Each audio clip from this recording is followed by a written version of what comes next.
Welcome back to Two Signal with Glenn and Rebel. Hello, hello. Third week. Thank you so much for joining us again. We have an interesting topic today. It's a continuation from last week, but we've named it Self-Knowledge Without Knowledge. What do we mean by that? Please stick around for the full discussion.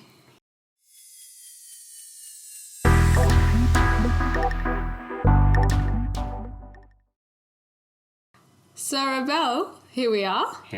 Another week. How's your week? Did you have an interesting week? Nothing. Just at home in lockdown. Yeah, lockdown got extended. Sydney, stay strong. Stay strong, as I am as well. Have to deal with her. Yeah, God. Help me. SOS. So, what's on the menu today? Let's get our drink on, right, first? Yeah, let's get the drinks right. We're going to have to make this into some sort of tradition.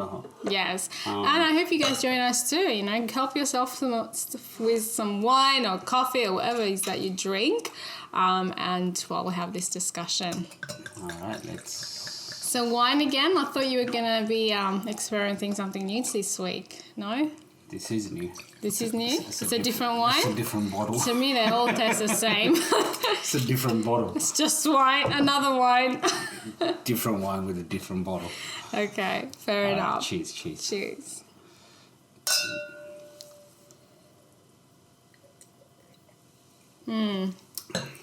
Nice. Tastes the same as the other one.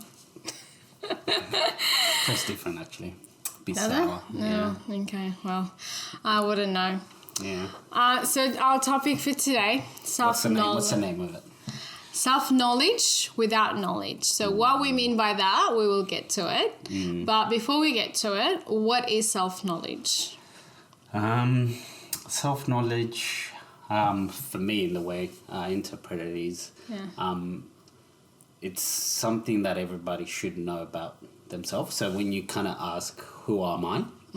Then you go through the process of, I want to know myself, where you kind of discover various aspects of you. Yeah. Like what you value, what you like, what you dislike, what you identify to. So there's pretty much a lot of things that go into that. I do know that it's one of those things the Greeks valued and was sort of carved in their statues, which is know thyself. It was like one of the most important things that they did see. Know thyself. Know thyself. So, so it comes in various shapes and forms, but it's more of an internal knowledge about your inner workings, what your motives are, what your intentions are, whether hidden or not hidden. So it involves. What about you? What do you think it is? Yeah, like self-knowledge, as you say, your likes, your dislikes, your strengths, your weaknesses, and you learn about yourself from different relationships or different places, different situations. But I feel like this knowledge that you have about yourself is divided into like 3 categories. You have the things that you like about yourself, your strength, the things that you're proud of, and things like that.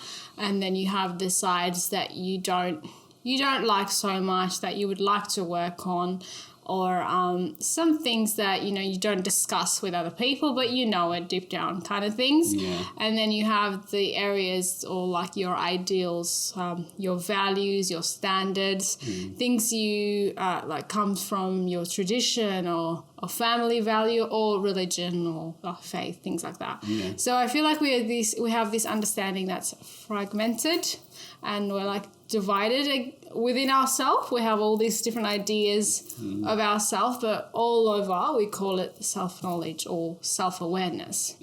Now then, how do you come to know yourself? What are the ways in which you can gather these informations about yourself?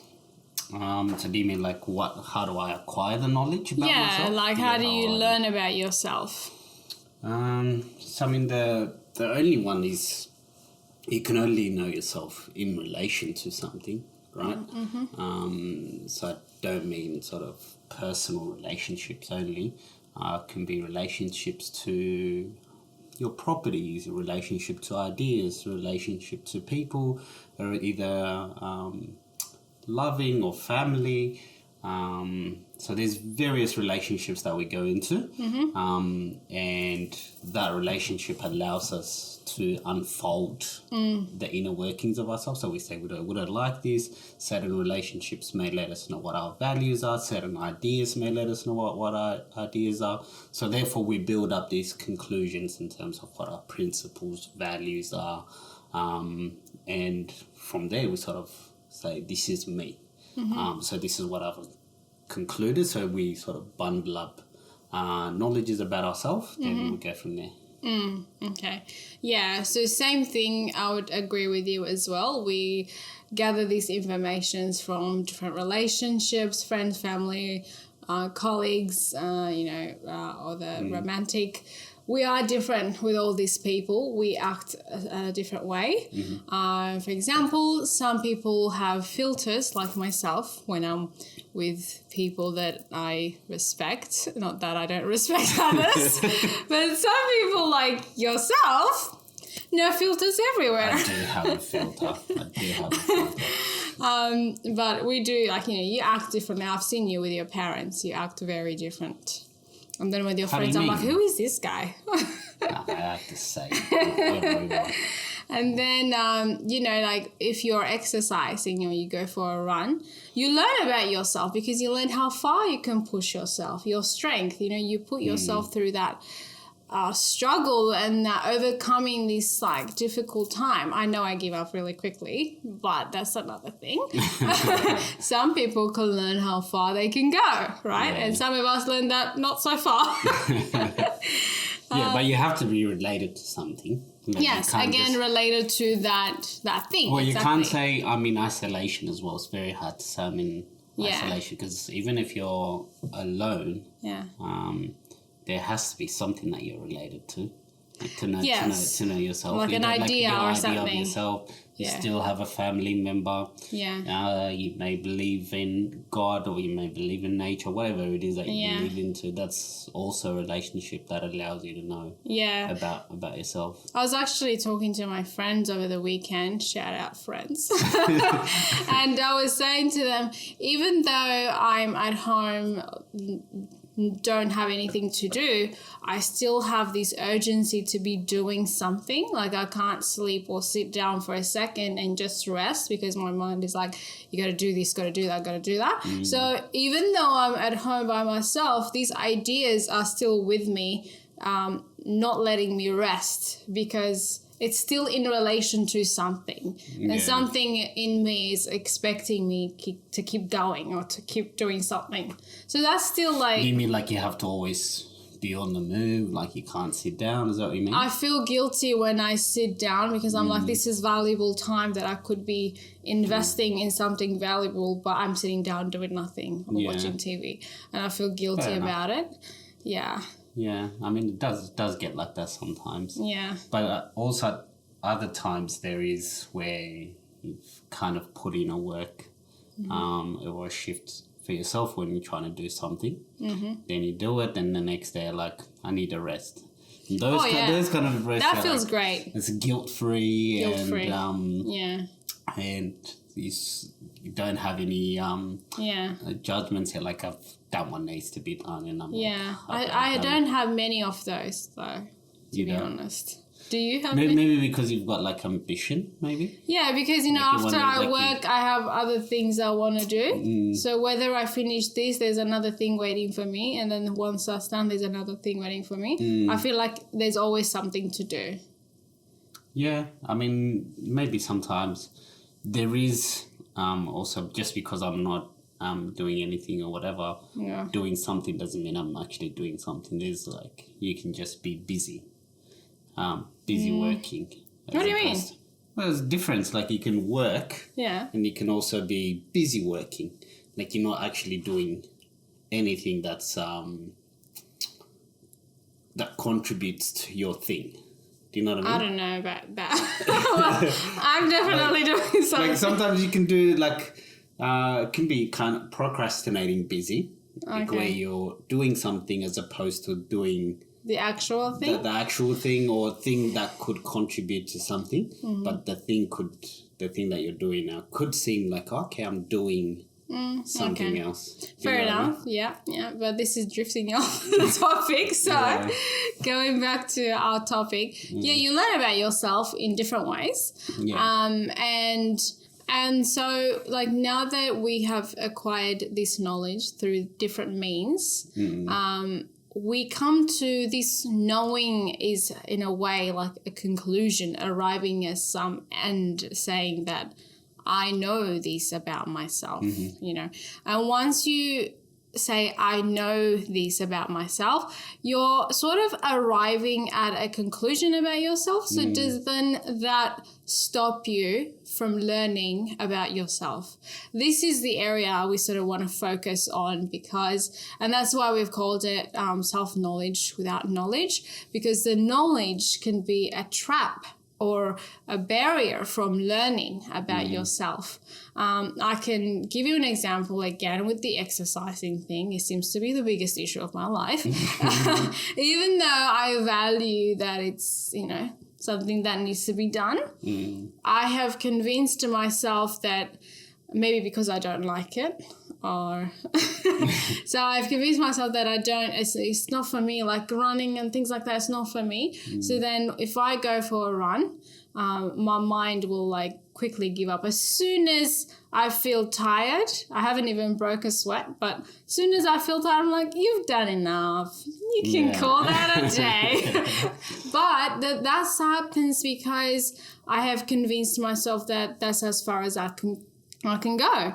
But if there was like a wild animal chasing me, I will take off like a wind, right? Because at that time, there is no thought there. It's just you see something, danger coming towards you, and then action is instant. You will do anything to save yourself. You will take off. You won't say, you know what, I can see that this wild animal's about to eat me, but like I'm tired. I don't feel like it. You run, right? But when there is thought involved, when I go for a run, I'm thinking about it. There is no immediate danger to my health. So then I'm like, you know, so this conclusion about myself, this laziness or whatever it is, I use it as an excuse to continue to stay this way. I don't challenge myself. I don't push myself because I've decided it's just I don't have the strength, or it's not for me, or something like that. But it's something that you've concluded, obviously. In my mind, I'm not into sport. Like I would say, I'd rather dance. Like I'd rather join a dance class and exercise that way. I'm just not going to go to the gym. I'm just not going to do it. It's not for me. So I've already convinced myself that's not going to be for me. So then I'll never push myself. So and so I never learn anything new about myself. I never push myself to a point where I'm learning that I can actually do it. Right? But there's obviously other avenues that you do work hard at. Yes. I've seen you. So it's mainly because my dislike has convinced myself that it's not for it's not like you're saying I don't work hard or whatever. I think it's like context dependent. Yeah, but then, you know, the areas that you don't like, you convince yourself that it's just not for you. So then you buy your own crap and then you're like, I hear you. But so like how does it stop us from learning about ourselves? Well, the way I think about it, I think we touched on when we talked about last week about identity is one, it kind of concludes and anchors you a particular point. So it's the same thing with knowledge where if you say, I'm this kind of person, I like this or not like this, so you kind of makes you prejudiced to knowing anything further, or you don't allow for anything to come through in order to learn, because you've concluded on this type of person and this is what I like. And it's funny that you only gather that information once you were put into a particular experience. Then you say, I am this type of person, or someone may say, they might have had bad experience when they were young, and they say, "Oh, I'm an introvert, so therefore I should act and be like how an introvert would act like, right? Or if you're an extrovert, or someone that's outgoing, or someone that says smart, or whatever it is, whatever thing that you assign yourself to be, then you kind of get to the point of where you say, hey, like I would act this way. So you don't actually get to experience new things, I think. Yeah. And the reason is that it kind of prevents or hinders learning, because someone that knows really can't learn, right? So if I say I know and about X, so you've already undermined yourself. Yeah. You already know, and there is nothing that could come and battle this thing.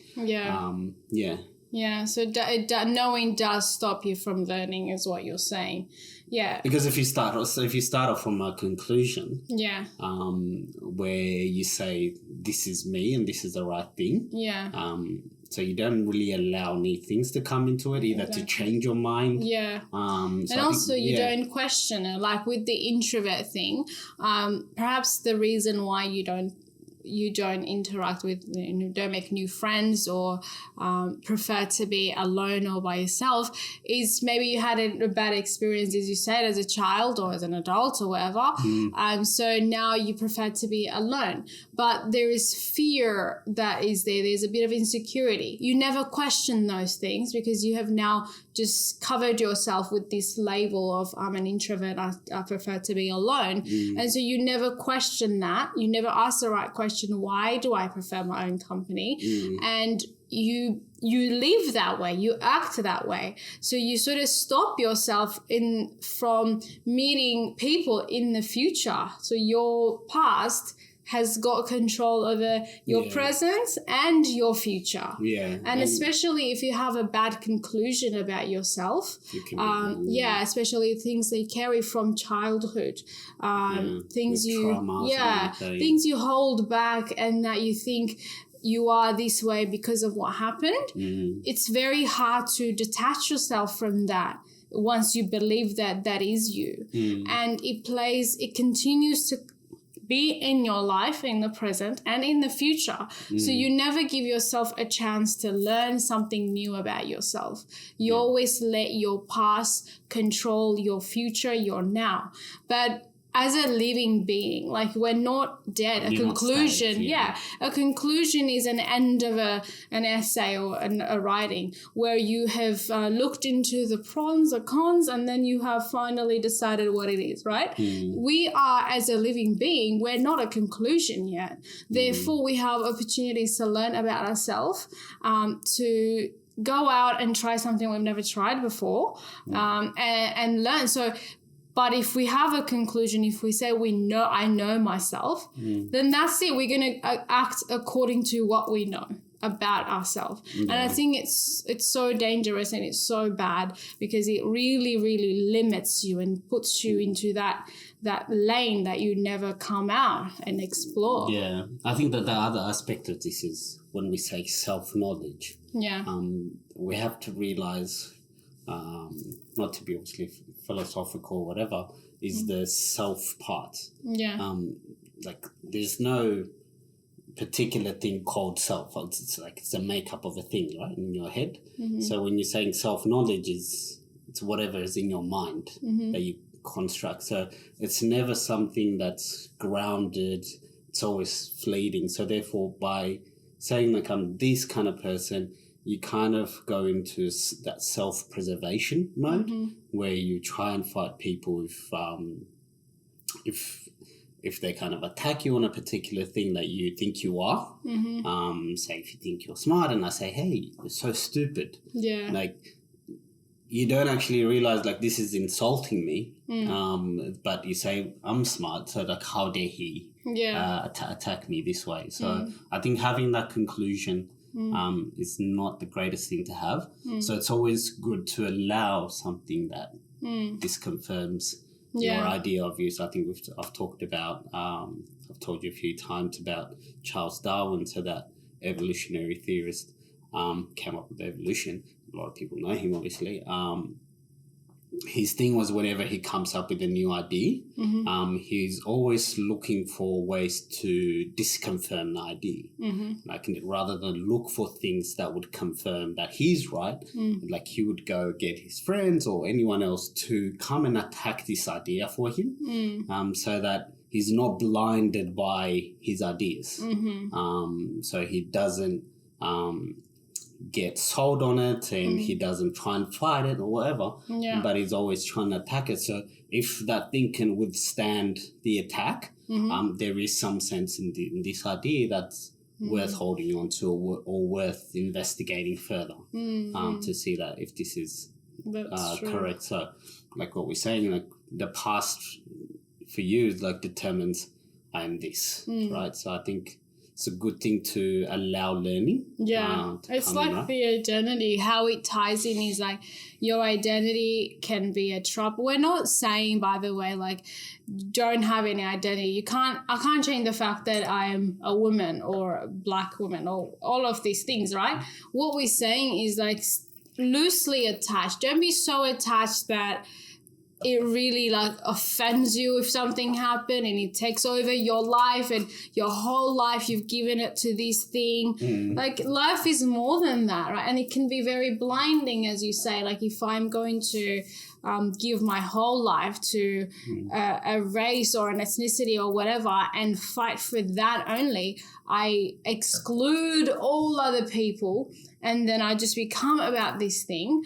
The same thing with self-knowledge. When you know about this is me, like I'm smart and I'm this and I'm that, you're going to act according to that, and once you have some value that you hold, when that is being attacked, how do you react? Like what we talked, the reason that we mentioned self-help at the beginning was when you form an identity or when you form an idea of yourself, and it doesn't go according to your plans, and no plans ever do, is the quicker that you seek authority, the quicker that you seek methodology to make something congruent. Because the moment that it's not in accordance to who you think you are, something's not going to the narrative that you hold about yourself. And we tend to make everything into a narrative, like beginning, middle, end. And if it doesn't fold into that idea of what we think we are, the moment that we quickly go seeking like some methodology or some form of self-help, some authority, some belief, some idea in terms of how I should interact in the world or how to deal with this incongruency. So I think that's the issue, right? Like that's the reason that we pointed it out initially, is to say like self-help comes from the idea that, or the conclusion that you've made about yourself, how you should be and how the world should interact with you. When it doesn't, what happens? Like, I need help. And the beliefs and ideas can kind of color your self-knowledge, which may not be true. So I think it's best to always question. And why did we call it self-knowledge without knowledge is to try and reduce the many ideas or knowledges that you have about yourself, because it may be the past. Knowledge about, any other thing is good. Acquire as much as you like, but about yourself, letting go of the knowledge is more important, I guess, because you let yourself to learn more. You don't close off yourself. As you said, like the reason why we started with the self-help doesn't work is because we need to start from where it wasn't working, and then how you can get to know how you can ask the right question to help yourself, because obviously me and you have sat around and talked about these things many, many times, and I found it to be very valuable and opened up my eyes to a lot of things and to learn about myself. Like if I got upset with you with something, for example, normally like my conclusion would have been like, you piss me off, you're the problem, you make me angry, whatever. Like I don't ask the right questions, and I don't say, why am I reacting the way I'm reacting? What is it? Obviously, if I'm getting offended, something is being attacked that I don't know what is. So I need to investigate, why am I getting emotional? Why am I getting sensitive? Which part of my thing have you triggered? You clearly triggered something, right? Yeah. Is it my ego you triggered? Is it my knowledge? What did you trigger? So then I have to go and get to know what part of me was triggered that I held like as this knowledge about myself. And that way you sort of figure out, where you are and you learn about yourself. But to conclude and to label yourself with things that I think in the society today, everything is about labeling. Everybody wants to label you, put you on your lane, put you on your lane. Boxes. Yeah. Yeah, they say love and, let's all be together and, we're all equality, blah, blah, blah. But then at the same time, stay on your lane. Yeah. They label you and they put you on your lane. Yeah, so what you were saying with the pattern is that society will normally have a distinct pattern of how people should act, how people would interact with each other, and we tend to go around choosing the pattern that best suits us and what best suits what we think we are. Yeah. And so in that sense, look, at the end of the day, the knowledge that you have and what our small issue, I would say, or maybe big issue is, yes, have the knowledge, but the knowledge should be something that's ongoing or that allows learning from going forward rather than a conclusion or something that is set with what you think you are. Yeah. So I mean, there is this thing in investment, or if you're a hedge fund or portfolio manager or someone that's managing money, you are obliged by the government or government agencies to clearly state that past performances do not guarantee future results. Okay, so if you take that definition to your life and think to yourself, your past results do not guarantee future results, or your past performances or your past knowledges does not guarantee future results. So I think don't let something that's happened dictate where you are now. Don't kind of believe in ideas, and ideas, as we talked about, similar to identities, that they kind of exclude. Every idea has an opposing thing that, or something that conflicts with it. Yeah. So I think it's good to have, obviously, ideas in the ideas world, which is the technological world, when you're working and whatnot. But sometimes the ideas or the beliefs that you have may put you in a groove, or may put you in a strict bind, which hinders any growth or any potential learning about yourself. And that I think is the problem. Yeah. So I think, we've seen it so many times with, for example, you and I, not only about yourself, but we tend to make knowledge assertions about someone. So I would say, I know Glenn, so I know her idiosyncrasies, I know what she likes, I know what she doesn't like, I know how she moves or what makes her like or not. Then and you also have the particular image that you build up about me as well, and that you say, all right, Rebel's like this. Then what's our fight normally? It's normally when we build a particular expectation on the knowledge that we have about you. Yeah. And when I've assigned those things to you, I've assigned you as a dead being that can't change beyond what I know. Stay the way I know be stable, and that assignment is a form of security for me, right? Like, I want you to stay like this, like don't be changing or anything like that. Yeah, it's funny because people, people say people change, and some people say people don't change, but people do change. They do change. No matter what they are, they will change. With this understanding, you will know, they will change. If they want to change, they will change. Nobody is static, and they can change if they learn about, you know, what it is that they're struggling with. If they've been, they had a bad past where they were addicts or whatever, they can change. But it's this, I know myself that I'm going to stay the same, that doesn't allow you to change.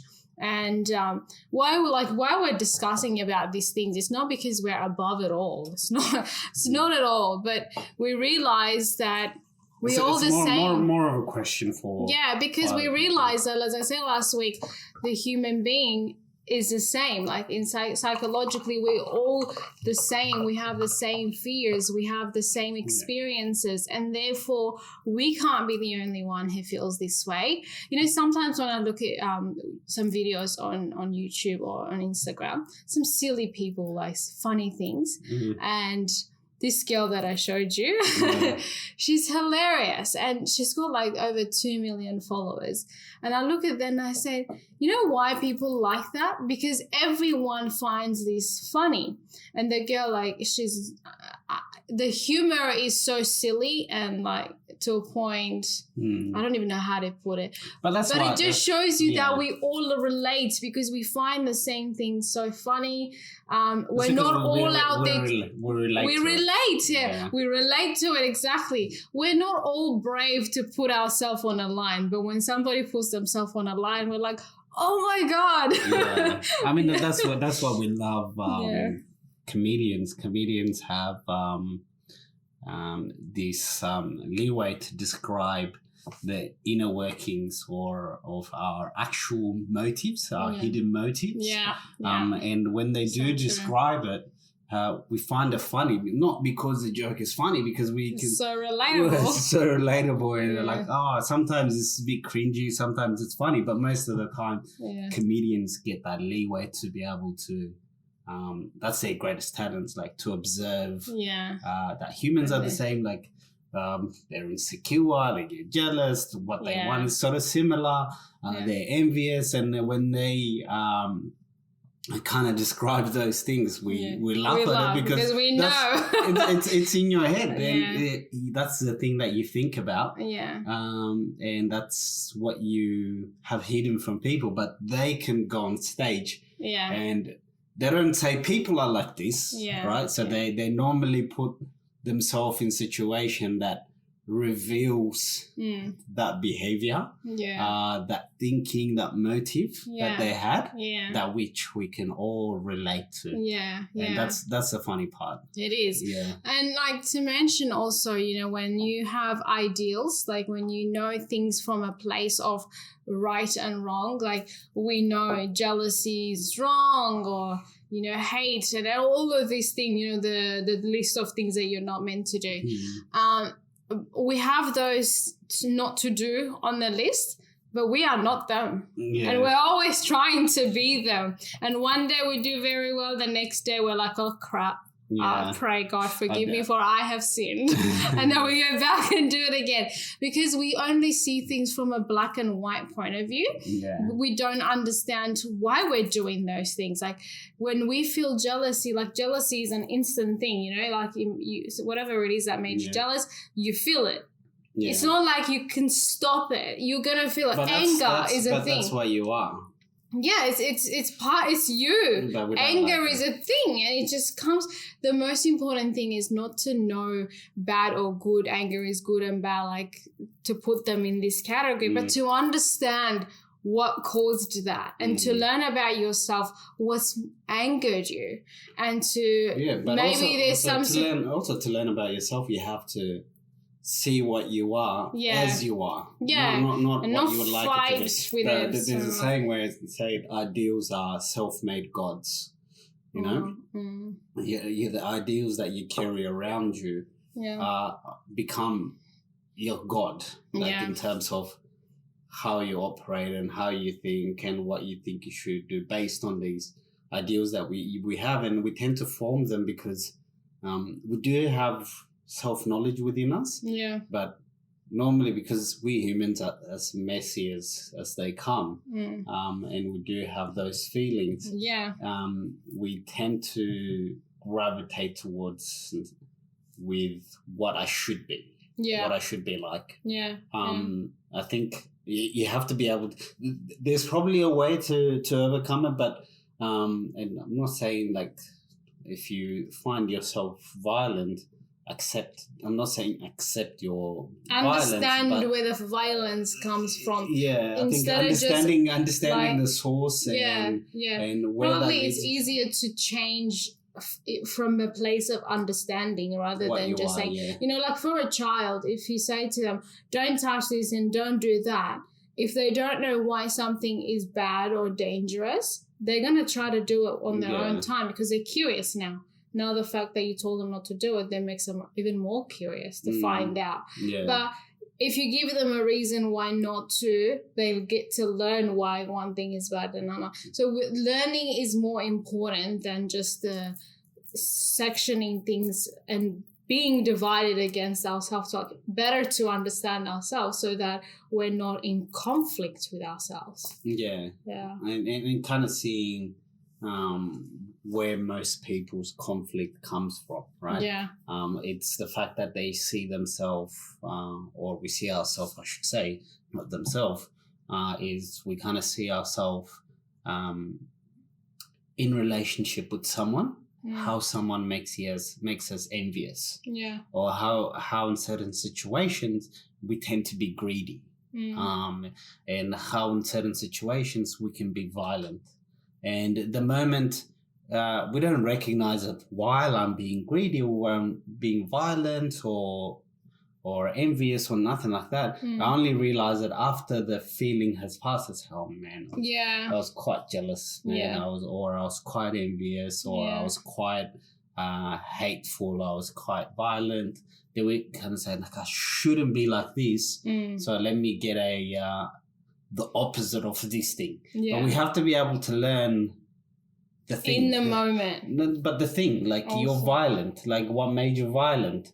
Like, was it some confusion? Where did that anger spur from? Like, where did this thing, but sort of pursuing the opposite of that feeling, I found that doesn't really resolve anything. It further covers it up and makes me escape from it, because I can say, look, I'm working on this. Yeah. And it has a sense of respectability about it to say, look, I'm working on not being greedy or this kind of thing. But I still have those feelings. Yeah. I think it's good to see as you are. Yeah. And kind of see like the real trueness of who you are, so that you can kind of work out like, what is it spur from? Like, is it a feeling of insecurity, and where does that insecurity come from? And kind of working towards, and it's to say also, there's no authority that's gonna tell you, or there's no book, or there's no idea, or there's no identity that's gonna solve this thing that you're at. I think it's a matter of your personal own thing that you're going to see and figure it out. So I don't think that's the way I think about it. I think it's never it's never a great thing to hide yourself from your true self. When we talk about be your true self, but we only say I'm being my true self in situations that are convenient. Yeah. To be convenient to be your true self, but in situations where the court of public opinion opposes that thing, normally like maybe I shouldn't speak up, or we kind of accept that public opinion's verdicts on us. We never have an individual verdict, but we have the verdicts of an outside, which sometimes distorts reality. Either the verdict can be good or bad. Like, sometimes it can distort your reality. Yeah. You know, someone out of compassion or something can say, hey man, like, you're smart, or hey man, like, you're a good person, or hey, you're good at this. But to sort of pursue that because someone said this thing without really knowing that's you, it could be a failure. Like, don't believe what someone says, because someone's comment or generous comment of you may not be the thing that you should pursue. Yeah. because that's one person's opinion. That's the way I see it. Yeah, so true. So how do you want to wrap this up, the self-knowledge without knowledge session? How do you want to wrap it up? No, I want to hear yours first. Yeah? Okay. So the way I want to wrap it up is that, I understand that, we're alive and not a conclusion. And, as alive as we are, every day we should give ourselves a chance to learn about ourselves. So everything I knew about myself in the past, now I hold it so loosely. I'm not attached to it. Every mistake I've made and every success I've had, all in the past. I'm not going to live through my past success and failures, let it go. And moving forward, learning about myself in every relationship, learning about myself. Maybe with you because I'm so comfortable that I'm not being challenged or whatever. And if you, if I get into conflict, I can probably say, "What do you mean?" and find out about other friendship. Maybe if they say something I don't like, I'll probably avoid that conversation.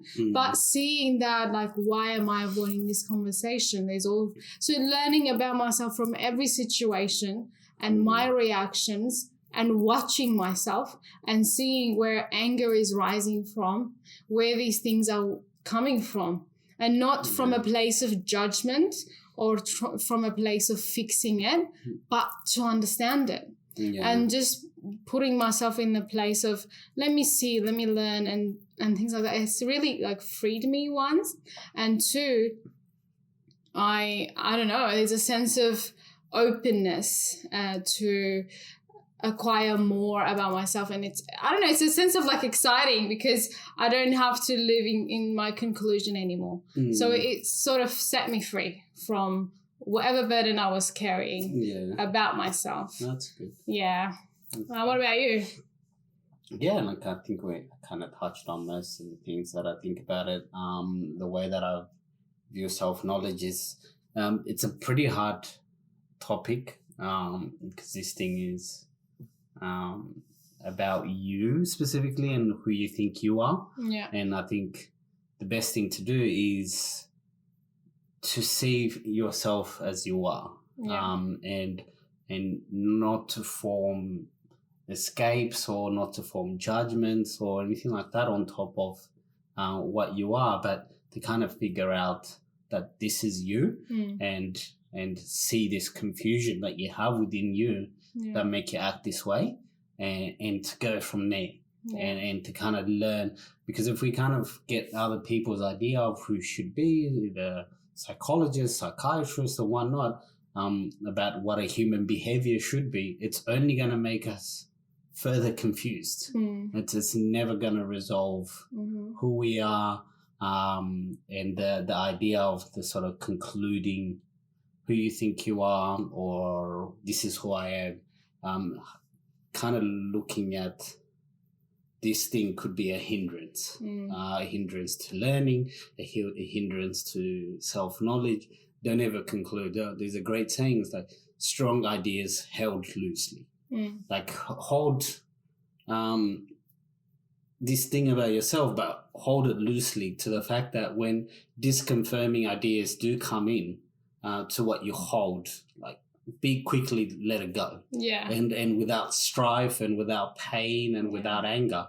So it's not a battle that you should go through. And have a look at the ways also once you've concluded and where I found myself in various situations before, and I tend to sometimes do at times as well is when I've formed certain knowledge or when I find certain knowledge, the tendency to compare that knowledge to someone else and the tendency to make a judgment on it or the tendency to condemn it or the tendency to struggle to be in conflict with it and to further go seek some other imitative thing of what a supreme human being is. Kind of realizing there is no authority to who you are, and it's a journey that you're going to have in a relationship, but it has to be in movement. Yeah. So it can't be in conclusion. I don't think Yeah. because all the other things are just gonna color Mm-hmm. who I am. Mm-hmm. I think Yeah. so. Understand like there's no perfect solution or perfect direction or perfect narrative to go from, or there is no end point to self-knowledge. Yeah. That's the other thing I want to sort of say is that in knowledge, most things, even technological world, there is no end point to You keep knowledge learning. because you keep learning. Yeah. But you say if I'm knowledgeable into this thing, you kind of close yourself and become an idiot. Become stupid because you don't allow other things to come into your life. Mm-hmm. So it's best to always think about this is not a conclusion. There is no end point to self-knowledge. But in terms of how you get there, I don't know, but there are you or someone else can't tell you how do you get there. What you define to be your self-knowledge and what you hold strongly, kind of question them. I think Perfect. That's us for today. Let us know what you think. If you have any comments that you'd like to make, feel free to. Thank you. Thanks so much for being here with us today. See you next week. I think next week what are we going to do? I think we might change it up to is it going to be a similar topic and we'll be surprised. Is it? Okay, we shouldn't announce. We should wait, Yeah. Very soon we will have a guest speaker. Not next week, but the lockdown's making it hard for us, but we'll find a way. All right. See you guys next week. Bye-bye. Bye.